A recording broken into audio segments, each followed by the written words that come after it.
자, 지금 계속 전해드리고 있습니다. 북한이 군사 정찰 위성 3차 발사를 감행한 가운데 우리 정부는요, 9.19 군사 합의 효력 정지를 추진할 방침입니다. 지금부터는 윤기찬 국민의 법률위 부위원장도 함께 모시고 이야기를 나눠보도록 하겠습니다. 안녕하십니까? 자, 일단요, 윤석열 대통령 영국을 국빈 방문 중인 가운데 북한의 군사 정찰 위성을 발사했는데 이 부분 글쎄요, 어떻게 보셨는지 좀 먼저 좀 설명을 좀 먼저 해주세요.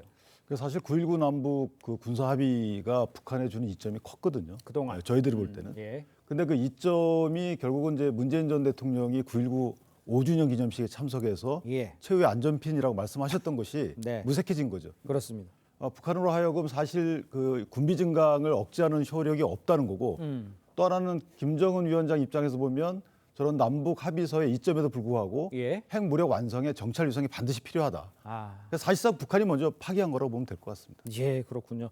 근데 우리 정부는요, 9.19 합의 효력 정지를 추진을 하는데 이 남북이 별도로 합의하는 게 아니라 우리 정부가 통보만 하면 이게 문제가 해결되는 건지 뭐 그건 어떻게 저희가 이해를 하면 되겠습니까? 그러니까 군사 합의서가 이게 부속 합의서인데 사실은 예전에 정전 협정서 체결을 추진하면서 스냅백 조항 얘기도 나왔었는데 예. 그런 조항이 전혀 안 들어가 있어요. 그러니까 당사자가 이걸 만약에 어겼을 경우에 어떻게 제재한다라는 내용이 전혀 없거든요. 졸속으로 추진된 거죠.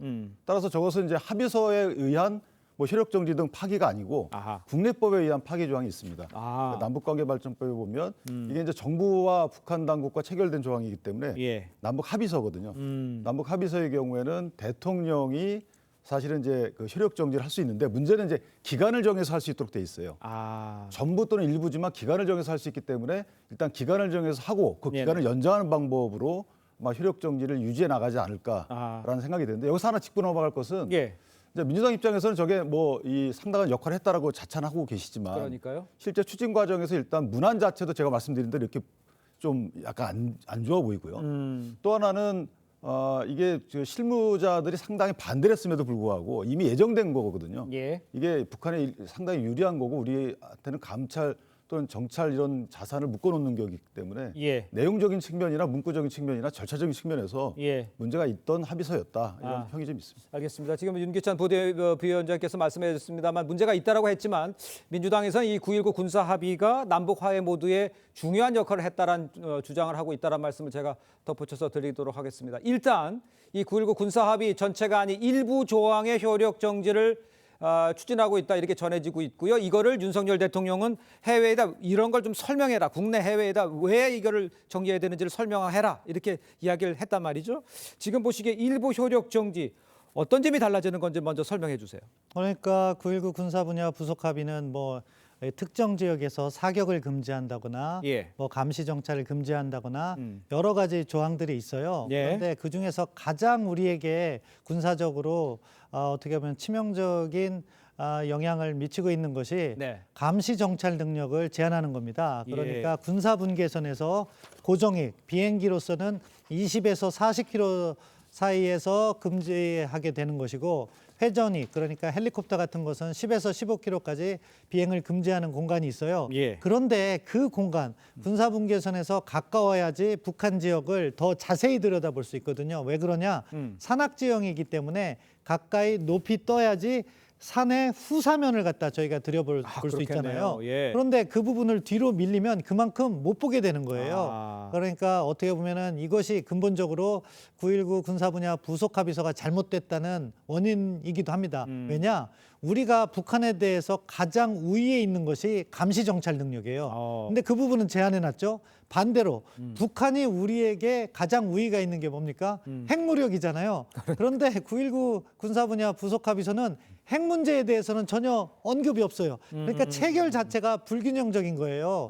그래서 사실은 어떻게 보면 이런 식의 합의는 해서는 안 되는 건데 예. 이미 해왔던 거죠. 근데 만들어 놨던 거기 때문에 이것을 갖다가 저희가 폐기한다거나 또는 뭐 효력을 정지한다고 할 때 북한이 뭐 한국 정부가 긴장을 고조시킨다 이런 주장 또 국내적으로서도 야당의 반대 이런 것들이 사실 부담이 되는 것은 현실입니다. 그렇기 예. 때문에 대통령께서는 국제사회에 이 부분에 있어서 설명을 자세히 하라는 거죠. 네네. 그래야지 한국 정부가 왜 이렇게 군사 분야 부속 합의서를 정지했고 이것이 한국에 어떠한 악영향을 미치고 있는가를 국제사회가 알아야지 한국 정부의 행동을 지지해 줄 거니까. 아. 그런데 이제 다시 특정 조합 감시 절차 정찰 기능으로 돌아오면 이것을 갖다가 효력 정지함으로써 우리가 북한군의 활동을 보다 면밀하게 정찰할 수 있다, 파악할 수 있다. 그것은요, 북한이 제가 앞서 말씀드린 것처럼 예. 도발이 한 번으로 끝나는 것이 아니라 체계적으로 계속해서 계속했죠. 이어질 것이고 재래식 도발 가능성도 말씀드렸잖아요. 네네. 이 재래식 도발은요,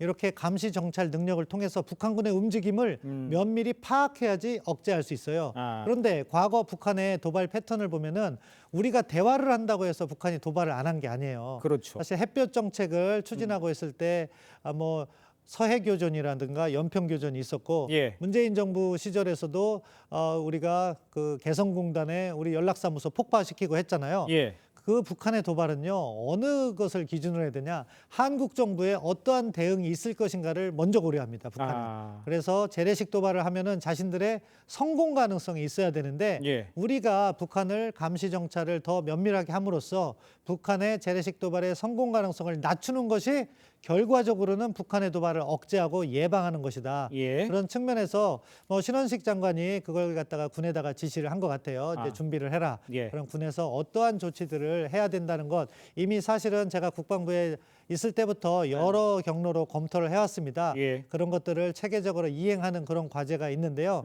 앞서 말씀드린 것처럼 국제사회에 잘 설명하고 또 국내적으로도 국민들께 왜 이런 것들이 문제가 되고 우리가 이 시점에서 효력을 정지해야 아. 하는가를 또 설명드리고 아. 그리고 절차에 따라서 대통령의 승인 이전에 국무회의의 결의를 거쳐야 되는 걸로 알고 있어요. 심의를. 그렇겠죠. 그러니까 그 절차를 잘 따라서 아. 하는 것이 바람직하다. 그렇게 말씀드릴 수 있겠습니다. 알겠습니다. 그러니까 일부라도 제재 해제를 해서 감시를 강화하는 것이 필요하다 이렇게 지금 지적을 해주신 것 같고 제가 자꾸 민주당의 이야기를 했습니다만 민주당은 이제 9.19 합의가 남북 간의 화해 모드로 하고 군사 분전에서 필요 없는 그 분쟁의 소지 뭐 이런 것들을 막은 장치로 이용되고 있다 이렇게 하고 있다는 말씀을 제가 드리겠습니다. 오늘 민주당 쪽 패널이 오진 않으셔가지고요. 그 부분은 제가 다시 한번 말씀을 드리도록 하겠습니다. 일단요, 앞서 우리 군요, 북한의 정찰위성 발사 움직임에 발사 중단을 촉구하면서 이례적으로 사전 경고를 했습니다. 강호필 합참작전본부장 이야기를 듣겠습니다.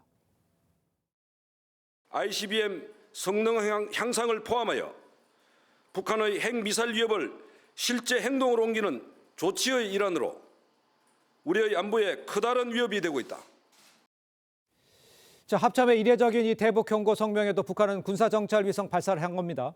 9.19 합의 효력 정지 근거 이렇다면 충분하다 이렇게 보면 되겠습니까? 예, 저는 충분하다고 생각합니다. 예. 사실 북한이 9.19 군사 분야 부속 합의서를 계속해서 잘 준수해 왔다면 예. 이러한 우리 막 군의 움직임이 있을 때 저는 반대했을 겁니다. 그렇지만 이미 북한은 군사 분야 부속 합의서를 여러 차례 그것도 아주 많이 위반을 해왔어요. 예. 그렇기 때문에 사실은 우리가 이 부분을 어떻게 해야 될 것인가 고민하는 와중이었는데 북한이 이러한 전략 도발까지 한다면은 일부 조항을 갖다가 정지시키고 네. 저희가 폐기하는 게 아니지 않습니까? 네. 그렇기 때문에 북한이 제대로 된 대화에 복귀할 때 그때 다시 이것을 갖다가 효력을 갖다가 복원한다든가 예. 하는 얼마든지 유연한 조치를 할 수 있어요. 예. 그렇기 때문에 현 시점에서는 이미 했어야 될 것을 지금 한다. 오히려 늦은 감이 있다고 보고요.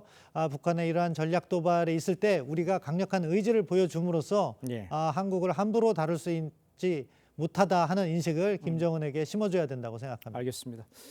자, 근데 이제 앞서 여당에서는 9.19 재검토 필요성을 제기를 했고 또 민주당은 앞서서 9.19 합의 파기로 전쟁을 바라는 거 아니냐.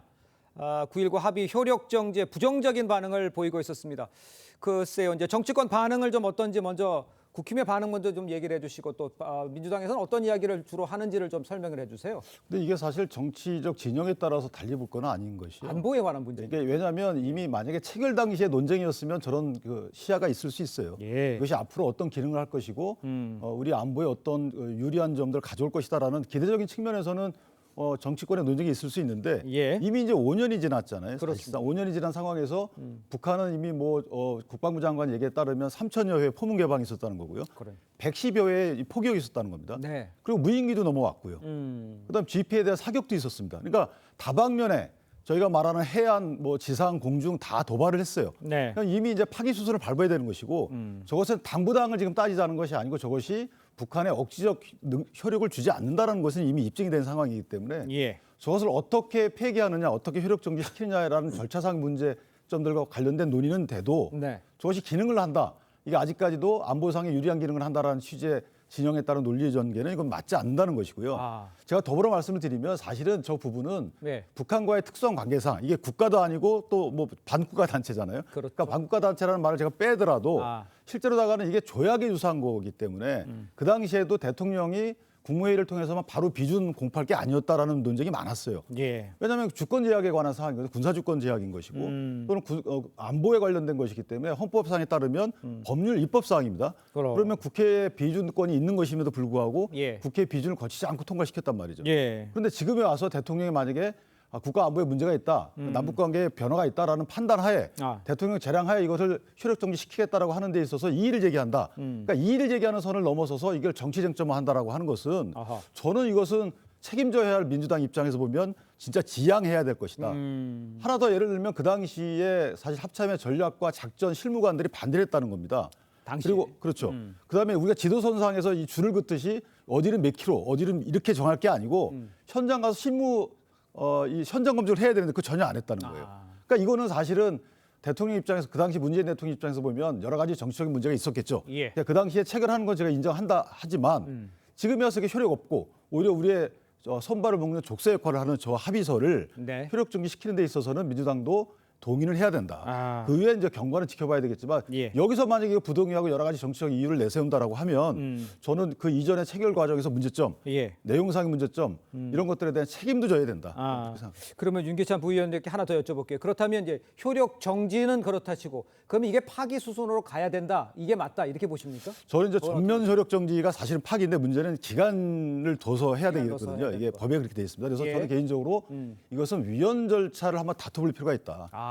그러니까 이게 정부에서 어떤 행정부에서 조치를 하게 되면 또 국회나 이런 민주당에서 이의 제기하고 남한 내 내부 갈등 요소로 작용할 수 있거든요. 예. 그러니까 아예 헌법재판소가 판단하는 그러니까 이 비준 절차 등 과정에서 문제가 있다. 예. 또 내용상에 분명히 국가 안전 보장을 제한한 주권 제약 이런 내용들이 있는데도 불구하고 국회의 권한이 무시됐다라는 이런 측면에서 보면 예. 그러니까 헌법재판소의 판단을 이건 그냥 볼 필요가 있다. 그렇죠. 전 정치권에서 헌법재판소의 판단을 받아서 이해를 구하는 방법도 어떨까라는 생각을 해봅니다. 알겠습니다. 일부는 지금 이제 좀 일부 조항에 대해서만 지금 정찰과 이런 부분에 대해서만 하고 나중에 한번은 전체적으로 한번 받아봐야 할 필요가 있다 이렇게 좀 이야기를 지적을 해주셨습니다. 그런데요, 이제 북한이 9.19 합의 효력을 정지가 된다면 혹시 이거를 또 명분 삼아서 국지적 도발을 감행할 수 있는 거 아니냐 이런 상상을 좀 해볼 수는 있을 것 같은데 여기에 대해서는 어떻게 생각하십니까? 뭐 충분히 예상해야죠. 예. 왜냐하면은 앞서 말씀드린 것처럼 북한은 한국 정부의 효력 정지가 새로운 긴장을 불러 일으키는 것처럼 라고 얘기를 하겠죠. 선전선동을 할 거예요. 예. 그러면서 한국 정부를 비난하고 또 거기에 또 9.19 군사 분야 부속 합의서를 유지하고자 하는 뭐 민주당이라든가 또는 그것을 지지하는 쪽에서는 그런 여론을 형성하기 위해서 노력할 건데요. 예. 저는 이렇게 말씀드리고 싶어요. 국가 안보는요 여야가 있어서는 안 된다. 네. 그러면은 결국 손실을 보는 것은 국가다 이렇게 생각을 합니다. 예. 그렇기 때문에 이 부분과 관련해서는 서로 논의가 좀 필요할 것 같고 적어도 북한의 도발에 대해서만큼은 네네. 민주당 측에서도 이것은 대한민국의 안보에 직결되는 거기 때문에 오히려 우리 정부에 대해서 이야기할 것이 아니라 먼저 북한에 대해서 도발을 중단하고 9.19 군사 합의를 갖다가 준수해라 이런 이야기를 한 다음에 논의를 해야 되는데 지금은 선우가 약간 뒤바뀐 것 같아요. 아하. 그렇기 때문에 뭐 국내 정치적인 부분은 그렇고요. 예. 군사적인 차원에서는 제가 앞서 이렇게 감시 정찰 능력이 중요하다는 것은 북한의 도발을 억제하는 효과가 있다고 했잖아요. 그렇습니다. 그렇기 때문에 빨리 하려면은 조속히 이것을 갖다가 추진해서 예. 북한을 들여다보는 노력을 하고 북한의 추가 도발을 예방하는 노력이 필요하다고 보고요. 예. 북한도 그렇기 때문에 전통적인 연평도 포격 도발과 같은 재래식 도발을 하지 못한다면 사이버라든가 다른 쪽에서 우회 도발을 할 수 있다는 점도 우리 정부가 그것과 관련된 계획을 잘 수립하고 이행을 해야 된다고 봅니다. 예. 그런 부분은 이미 여러 차례 논의를 거쳐서 준비된 계획들이 있는데 네네. 아무튼 그것들이 적시에 잘 추진됨으로써 국가 안보에 있어서는 한치의 빈틈도 예. 노출해서는 안 된다. 이 말씀을 드리고 싶습니다. 알겠습니다. 그렇다면 이 북한이 도발이나 군사 행동이 만약에 이어진다면 우리 정부 또 어떤 조치를 취할 수 있는 상황입니까? 지금 이 상황에서는. 일단 기본적으로 북한이 도발을 하면 거기에 대한 대응 조치를 해야 되는 거고요. 네네. 그래서 북한을 제압하는 그런 노력이 필요한 것이고요. 예. 그리고 국제사회에 다양한 북한에 대한 추가적인 제재를 또 제기해야 됩니다. 예. 그것이 효과가 단기적으로 나타나든 나타나지 않든 예. 그러한 전반적인 여론 환기를 통해서 예. 우리 정부의 입장을 지지하는 국제 여론을 끌어내는 것이 외교적인 차원에서 필요하고요. 또 사실은 경제적인 측면에서도 매우 중요해요. 왜냐하면 북한에 혹시 모를 도발이 있다면은 환율이라든가 예. 주식 문제, 주식 시장에서 악영향을 미칠 수 있기 때문에 예. 그런 부분도 미리미리 점검하고 안전판을 만들어 놓는 것이 네. 북한의 도발에 대한 정부 차원의 종합적인 대비 계획이 아닐까 싶습니다. 알겠습니다. 지금 뭐 토론 중에 좀 속보가 계속 올라오고 있는데요. 일단 그 9.19 합의 효력 일부 정지에 대해서 한 총리께서 주재 국무회의에서 의결을 했습니다. 그러니까 일부 효력 정지, 그러니까 정찰과 감시 기능은 지금 강화하는 쪽으로 지금 일부 이 부분에 대해서 지금 국무회의에서 의결이 이뤄졌다 이렇게 볼 수가 있겠습니다.